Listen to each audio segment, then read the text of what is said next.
欢迎来到我们的第二堂课。这次呢，我们要用 Tinkercad 来做一些稍微更复杂一点的线路。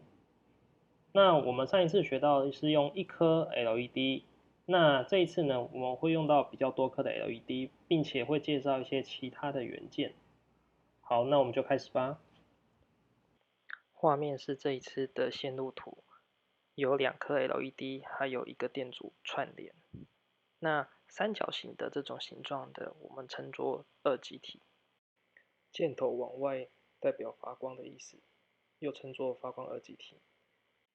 接着我们把电池给放进去，看一下。那我们这样子把整个线路一样，按照上次的把它接起来。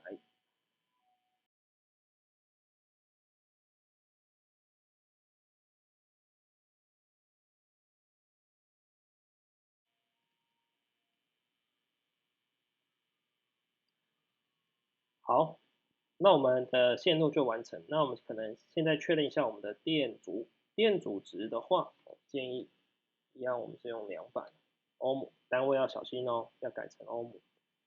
好，那我们就可以开始来运作一下，开始模拟。其实你可以看得到它颜色有一点点没有很亮，那我们这边要再改一下，把它改成3颗电池。3颗电池大概有4.5伏特哦，那其实这样子的话，我们的 LED 就会比较亮。RGB LED，那 RGB LED 在输出这个地方，你可以看得到，它有4只角，分别是红、蓝、绿跟阴极。这个阴极又称为共阴。那也就是说，任何其中一个有颜色的，跟它去配的话，就可以产生颜色。比方说，红色接电池的正极，阴极接电池的负极，这个时候灯就会变成红色。蓝色接电池的正极，阴极接电池的负极，这个时候就会产生蓝色。因此，RGB 之间如果有不同的接了不同的电阻而产生不同的电压、电流效果的时候，其实就可以达到混色的效果。给它不同的电阻，比方说我先接红色的电阻，然后我们再找一颗电池。这次我们用的是纽扣电池或者是 CR2032电池，那它是一个电流比较小一点的电池。那我们一样先对它做旋转。好，那这个时候呢，我们就可以来测试一下，把它接到这里来，接正极，然后负极我们只有接我们的阴极。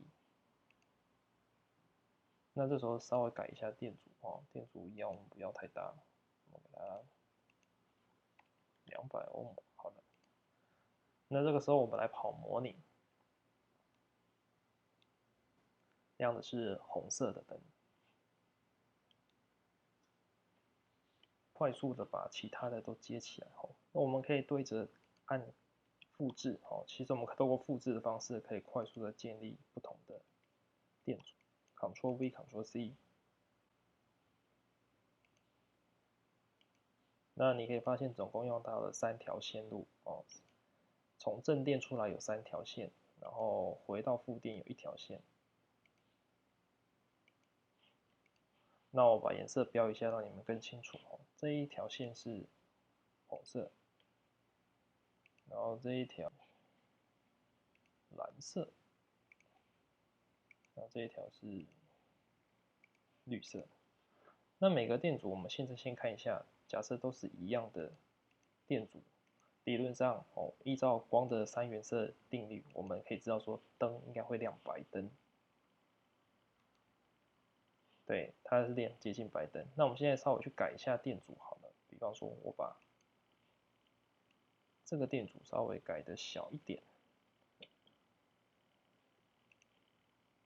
好，稍微整理一下线路图，可以发现长得像这样子那我们现在可以透过改变我们的电阻值电阻越小，流过的电流越大，那这个灯该成分的颜色的灯的比例就会越重。比方说，如果我们要亮黄色的灯，那基本上我们要增加的是红色跟绿色。于是呢，我们可以再重新看一下比方说现在红色是200，蓝色100，绿色200。那我们试着把绿色跟红色把它降低，